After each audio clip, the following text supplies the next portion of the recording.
ชลาลุ่งใบตองกิ่งใบตองกิ่งนี่มันเกิดจากตามป่าตามดงเขาจะเอามาห่อข้าวต้มเขาได้ค่าดอง25 ล้านเรียบร้อยอยู่ฮั่นเลยบ่โง่มีโง่พร้อมบ่โง่ตัวนึง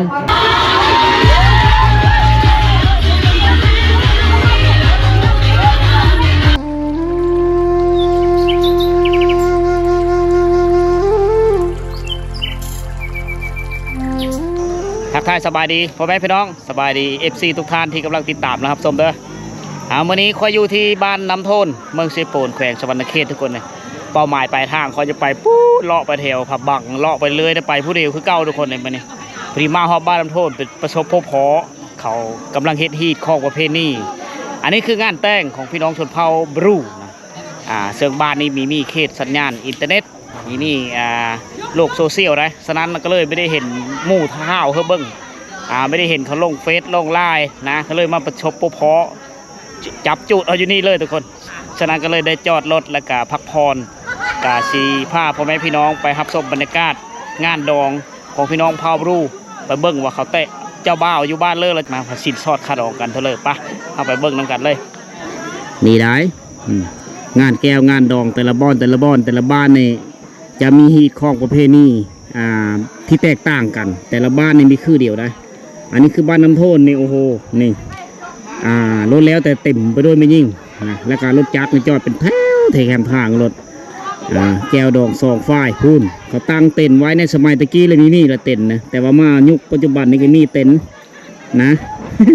ก็สะดวกสบายทุกคนก็ไม่ได้เฮ็ดตู้ไม่ได้เสียเวลา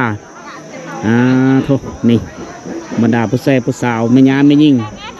นั่งเล่นแถวสาบลาบบ่ได้ไปเสียหยาให้แล้วมื้อนี้เนาะพักผ่อนแล้วเนาะมื้อนี้มือพักมือพรพักผ่อนย้อนอารมณ์แล้วมื้อนี้หนังเบิ่งลูกหลานฟ้อนละวงเท่าไรเนาะเบิ่งผู้เฒ่าก็ฟ้อนบ่อีแม่ก็ฟ้อนเนาะนั่นเด้อแล้วสิหน่อยจังหวะลำตังวายกล้องเนาะกล้องเนาะกล้องคุยไปเลยโตกับแม่มื้อนี้เป็นมื้อปลดปล่อยความทุกข์แม่เมาเหล้าเลยเมาเหล้าแล้ววะหยังจะน้อยจังเมายังไม่ทันเมาจะน้อยจังเมาบ้านเดียวกันนี่บ่นี่บ้านน้ำโพนนี่พี่น้องบ้านน้ำโพนนั่นเดียวกันเนาะมีเขียวมะพร้อมจ่าต้อยบริปะเลยเนาะปะมีได้เนาะดองแล้วมาดิจักจอกแล้วลายเลยหรอลายจอกกันเนาะได้เลยชาวจอกเลยโอ้แข็งแห้งลิสันแข็งแห้งด้วยแข็งแห้งแล้วสาวจอกเนี่ยสาวจอกเนี่ยบุลุงถูกแข็งแห้งทำเลยพอกระลาหรอยูรอดิยูดูสบายดีบ้านส่วนสบายดีโอ้โหระเขาแก่บ่ดีบ่พอเลยพอจะว่าเลยพอจะว่าโอ้ตะดองใหญ่มาแช่นะเต็มกันนี่เจ้าบ้านนี่มันตะวันตะเปื้อไอ้เนาะโดยบ้านตะเปื้อเขตอันคนละเขตตะแสงขับบังติ๊กตุ๊กบ้านตะเปื้อละอ่างกำลังวาวฮีดวาวคล้องโป่งสินสอดข้าดองข้าดองสาวล่าฮอทะเลเด่นปลูกเป็นตับอยู่โอ้ยาวบ้านกันมาเนี่ยมาชวนสบายดีนี่ฮีดของนังเดิม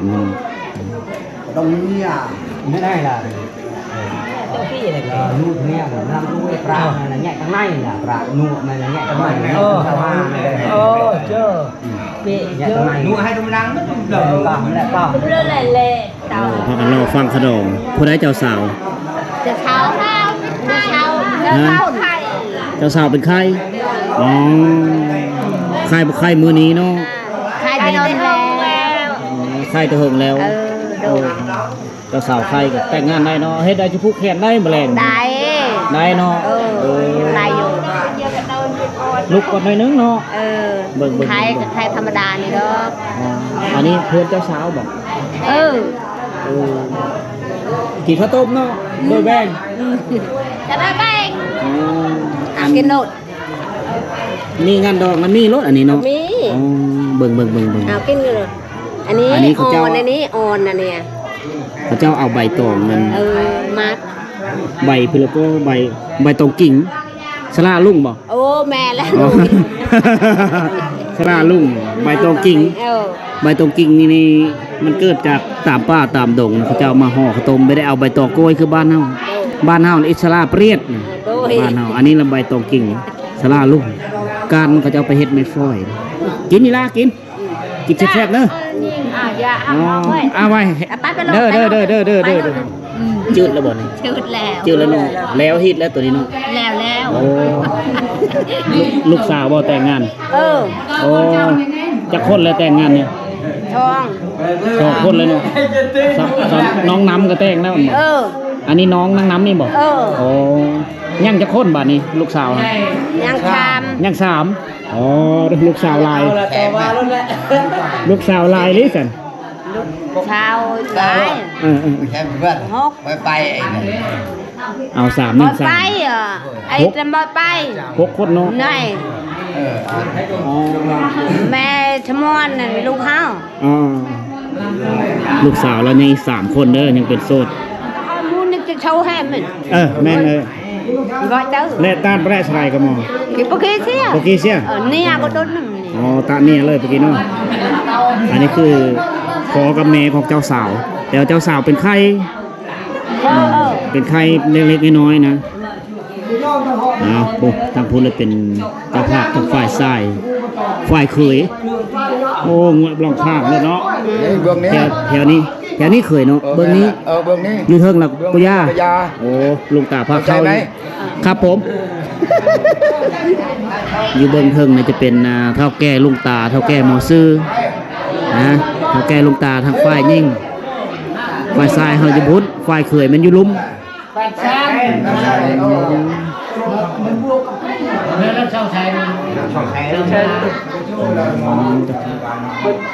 พอเลยเอาจองลานเลย ไอ้ลูกเรา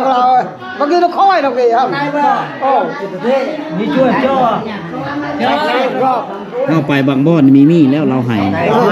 แต่ว่าอยู่นี่ยังมีเราให้นึงเบิ่นบล็อกข้างฮิตเด้หลุดบ่ได้ฮิตค่อยเด้ สิเฮ็ดดอกนี่เฮ็ดไว้โลดแม่นบ่เตรียม ตามฮิตค่อยนี่ อืม เครื่องในเครื่องทุนทาในเครื่องในเป็นนวล เคยเห็นบ่เอาไงโดนเคยเห็นอยู่ไอ้ช่วยเลย มันจะมึงเลยตาตุ้ม เอามันเนี่ย กระโจนในร้านหย่อน เอามันเนี่ยนี่เนาะนอนหลับเนาะท่านไปที่ให้ปลาหลายปลาเป็นเจ้าตุ้มปังเด็กปังเอาไปอะไรเอา ผู้ละจอกเนาะอ๋อ ชอบเราให้ใครก็อะไรเนาะ ฝ่ายเคยกับฝ่ายกระยากินน้ำกัน เคยก็พยากินน้ำกัน อ๋อครับเนาะ อีกมันเด้ ฮีดมัน ปลาตามพีเจ้านัวน้ำนัวบ่ปลาหยอก แค่พัดว่าเท่าแก่เลยเนาะนั่นเนาะเป็นเท่าแก่ ไม่ชอบนัวโอเคและเจ้านุ่นเด้ ไม่โอ้เจาะยาวย่วง แนะนำให้ เจาะยาวย่วงแทนตู้นั่นก่อนเจ้าแต่ว่าเพิ่นเสิร์ชที่เราให้ได้บัดครับถ้าก็สิลองเบิ่งผู้ละถ้วยเนาะ พูดช่วยได้เลยตัวนี้ ตัวนี้ปอน ชอบนี่นะนี่ช่วยกันนะไปนั่นน่ะให้อยู่บ้านดึก เนี่ยย่วงเจ้าเอาก้อนเจ้าเป็นผู้ใหญ่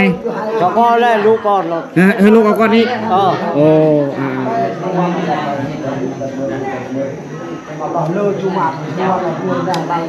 สิหวานหวานหวานแซ่บ ตอนลาบได้หอดพี่มาพี่ดูไปลาบเลยอ่ะลาบได้ดูโอ้ในไรกินตาโป่ฉลาดเนี่ยวันละวันเรื่องนั้นมันมุดระบบเด็กประหารเยอะมากแล้วก็มาเป็นคนขอ นี่พระเจ้ากำลังสนทนาหรือความผูกมัดระหว่างแก้วดองสองฝ่ายในเงินสินสอดขนม โอ้อักในทำได้ตะดาวตัวเนี้ยในคือนัวบนหนึ่งอักบาทคือยาวตะดาวในแล้วตะบนลอย đến con xong lại phán tàu không xong tàu lại phán tàu đây là tao đã chụp lại bia lại xong đây là nó vẫn on phải sống chụp nhé là on nua cơm to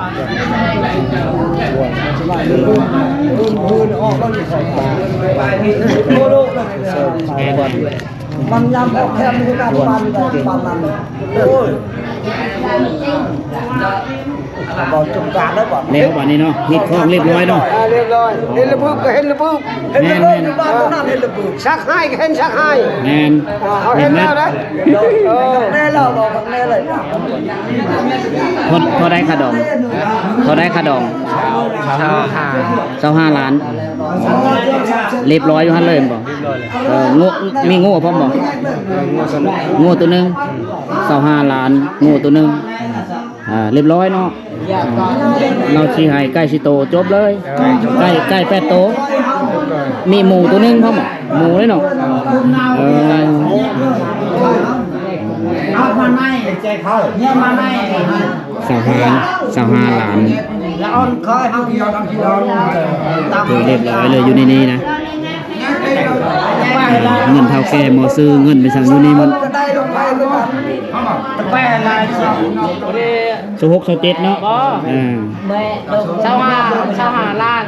เนื้อเบื่อ300,000ปลาย 25ล้าน300,000ปลายโดยถือว่าเรียบร้อยอยู่หั่น ล้านหนึ่ง เงินค่าดองลูกหลาน กระดองลูกหลาน ชาวล้านเนาะแก ชาวยัง5 ล้านต่อจำ10เนาะ ปกติแล้ว30มื้อนี้โป่ง25 ชาว5กองบอลแตงนี่ชาว5ยังรับ ฝากไว้ 5 ล้าน ฝากไว้5ล้าน ยัง5 ล้านกระดองเป็นนี่ ถ้าว่าไล่ตามฮีตข้อประเภทนี้ลาวเฮานี่30จำ10 มาโป่งให้เพราะลูกตาพาเข้านี่25ติดหนี้ไว้5ล้านโอเคอย่างนี้ได้ฮีตมันได้มาไปได้คือเราให้ตอนนี้ก็การโป่งสินสอดขดองกันแล้วเรียบร้อยพี่น้องคือได้เห็นน้ำกันแหละ30ล้านโป่ง25ล้านนะติดหนี้ไว้5ล้านมีงูตัวนึงหมูตัวนึงมีไก่8ตัวเหล้าไหนึงวันนั้นละฮีตของดังเดิมเท่าแก่ลุงตาทางฝ่ายยิ่งกันนับเป็นมัดไว้อยู่ได้เหลือตอนนี้ก็มีแต่แต่งยู่โคกินบาทนี่แบบง่ายๆนะง่ายแต่ก็ไม่ง่ายตัวนึงมีแต่คำพุกมัดกันมีคำเป็นก้อนมีคำแทงแถวตัวนี้ก็แม่นผู้สาวนี่จักลูกสาวลาบ่ลูกสาวลาบ่ยังน้อยล่ะ ลูกสาวลายังน้อยยังกลางนี่ละทายโอ้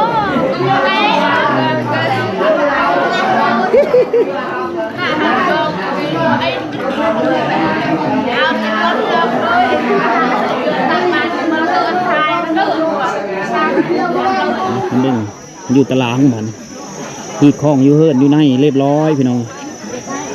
บรรดาผู้สาวนี่มาซอยงานดอกนี่กินส้มผมเอาปลามาแล้วระวังไหนมันเฮได้ผู้สาวบ้านน้ำโทนนี่หลายเลยกำลังแต่งอยู่โคกินกินมากไปเลยนะมาต้องมักต้องผู้สาวกินมักต้องอันนี้จะเป็นน้ำต้มแล้วอยู่โผล่งามอยู่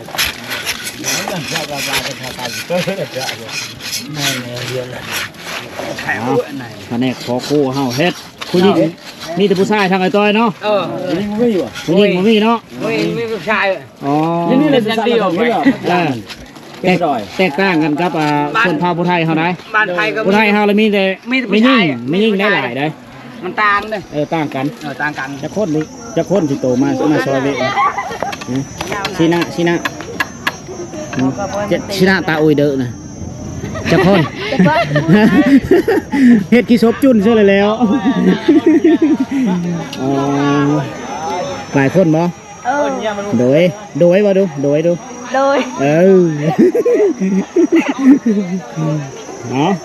มาแห้งพี่มาทางพี่เอาแห้งไปเบิดยาน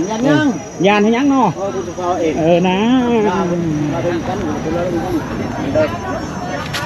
มาซอยตักน้ำมาล้างถ้วยล้างโบ้งแป้งยูคู่กินนะอายบ่เสียตะบ่ตะเบิ้นคือป๊บจังอยู่ต้องป๊บไปอ่ะเนอะ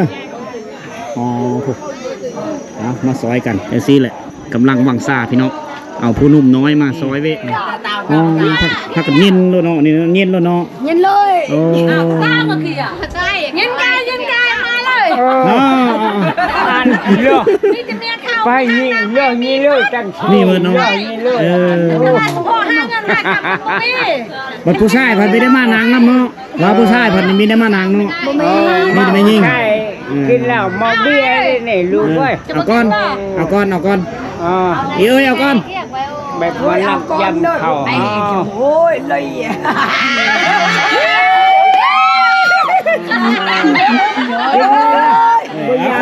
ขอบใจเด้อขอบใจเด้อบีหนึ่งกล่องในเพิ่นเอาเพิ่มมาสิหอมเลย เรื่องจังสี โดยฮะ แม่ห้าง มีหางบ่มื้อนี้เป็นมื้อซื้อเนาะบ่หลังจากเสียหายหญ้าหายเฮ็ดหายละเมื่อยเลยเนาะมื้อนี้พักผ่อนแล้วเต้นแล้วมื้อนี้เนาะ ไม่เลยนะเคย นะหญ้ามันหลายบ่เมื่อยมื้อใดเมื่อยก็พักผ่อนก่อนรอท่าเสียงตู้ดังกับฟ้อนแล้วบัดนี้เนาะ จากบ่เพไอ้นั่นยอมตาย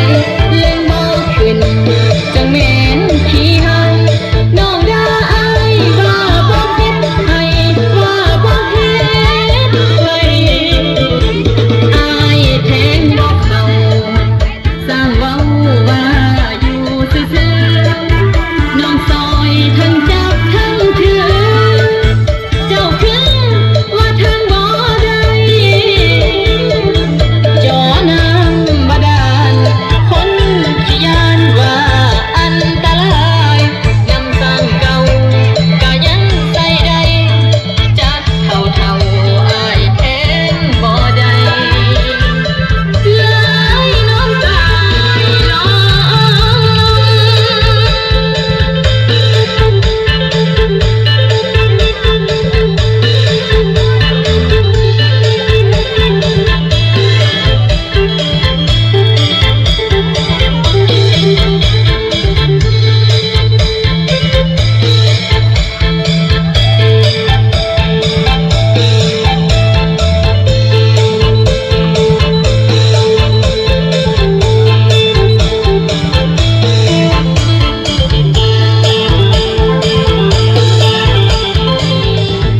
อายจอดแต่ดินอ่อนๆสงสัยกับอายแถวลำจึงเลือกมองเก่าของแกจากบ่แพ้ไอ้นั่นยอมตายเล่นบ่ขึ้นจังแม่นขี้เฮา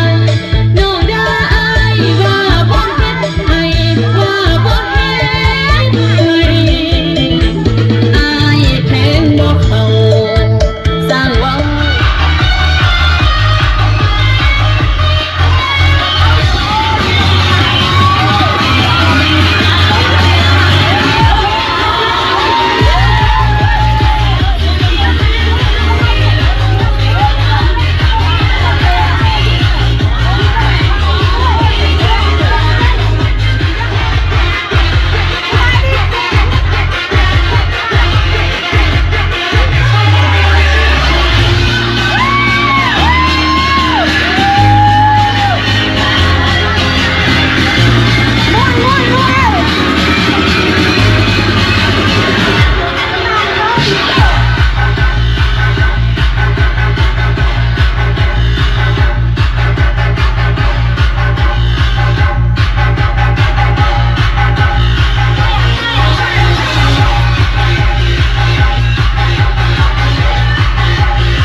แม่ยามายิงก็เต้นล่ำก็เจ้าฟอนเป็นฟอนเลย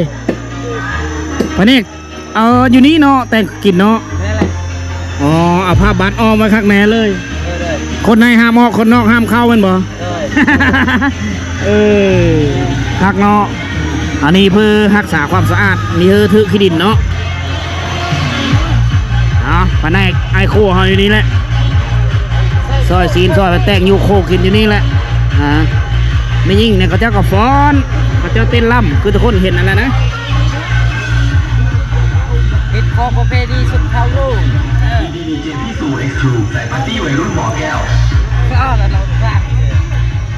น้ำลิ้นบอกหรือน้ำบาดาลน้ำลิ้นอ๋อน้ำลิ้นมันไหลมันจะพู่น้ำที่เขาเจ้าใส่ในงานทุกคนนี่นะน้ำลิ้นที่ไหลมันจะพู่เขาพู่ต้นน้ำหมดเลยโดยเมนน้ำจะพื้นน้ำเด้อน้ำไหลมันจะพู่เขานี่เด้ผู้แซ่ผู้สาวล้างพักหาพักหาหญ้ามาโอ้ประเภทหาพักหาเครื่องอยู่เครื่องกับแก้มนี่แล้วแต่น้องนุ่งบรรดาสาวนมนะ จะลงเพนไม่เท่าได้ไม่เท่ายังลายอยู่ไม่เท่าค่ะ คนกีฬาแห้งลงอันนี้ชิปิ้ง ปิ้ง อ๋อ ข้าวกับบันไดกินนั้น ไม่ได้กินดิบเนาะปิ้งกินผู้เลิกกินดิบไม่ได้ปิ้งกินผู้เท่าผู้ใดเท่าผู้ใดขี้ร้ายเขาแห้งลงเท่าอยู่ดีมีแห้งเท่าอายุมันขวัญยืนลูกสาวอีแม่ก็มาบ่อยู่นี่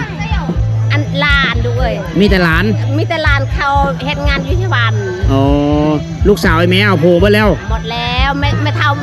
มีลูกชาว อ๋อแง่ช่วยก็ยากลูกสาวเพิ่นเบิดเลยเด้อแต่งงานไปแล้วอันนี้จะเป็นหม้อที่เขาเจ้าเฮ็ดเมนูต้มข้าวเปะเนี่ยภาษาบรูเขาจะเอิ้นว่าดุยอันนี้แหละ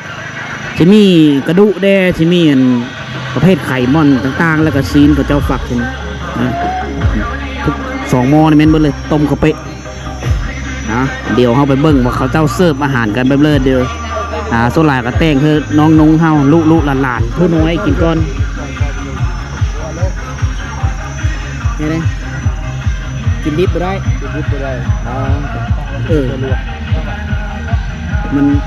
มันแดงพุ่นเนาะ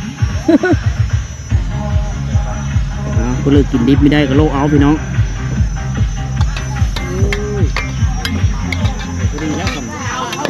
พอดีปั๊บมาซิปเลยสิแล้วทอดมันฮ้อนโพดยำเอาอีกแต่ฝุ่นเอาเบิ่งอยู่ในเนาะทางนอกกับฟ้อนทางในกับฟ้อนทางนอกกับม้วนเนาะเมาเยอะไปพอไม่เท่า เมาหรือเปล่า เมาแล้วจังไง จะน้อยฟ้อนป่ะจะน้อยไปฟ้อนนะฮะเบิ่งเด้อ พอได้เงินจะชื่อขนมเลยลูก พวกขนมเต็มแล้วอยู่ในก็ไม่มีไปเลยดอกพี่น้องเลยเขาก็จะมาแป้งยูโคกินกับแก้มกันมันเป็นเรื่องปกติของประเภทนี้เขาเนี่ยมีจืดเนาะเราให้เนาะก็ละมันจืดแล้วก็เข้าไว้นี่ จืดแล้วก็ไว้นี่โอ้เอาไว้นี่จนทอดมื้อเช้าบ่มื้อเช้าหมดแล้วจะลบ มันเคยชิมื้อยังเอาไว้ อันนี้เคยมื้อเขาเชื่อมื้อมื้อ โอ้อันนี้เคยมื้อตัวนี้ก็มื้อโอ้อันนี้อันนี้ก็มื้อหมด เราอย่าปะแป้งกับมือมัดเครื่องของลุงตามอบให้ต้องเอาไว้อยู่นี่จืดกระยามันไว้นี่เนาะแปลกเนาะโอ้กับแก้มบ่านี่ฮีดคล้องแล้วฮีดคล้องแล้วย่างแต่กินดื่มม้วนชนตามฮีดคล้องประเภทนี้โอ้พวกเอาลูกมากกับมีเนาะแม่มันไปม้วนพอมันเอาหลานเจ้าอ๋อเจ้าเอาเฮ็ดพี่น้องเฮ็ด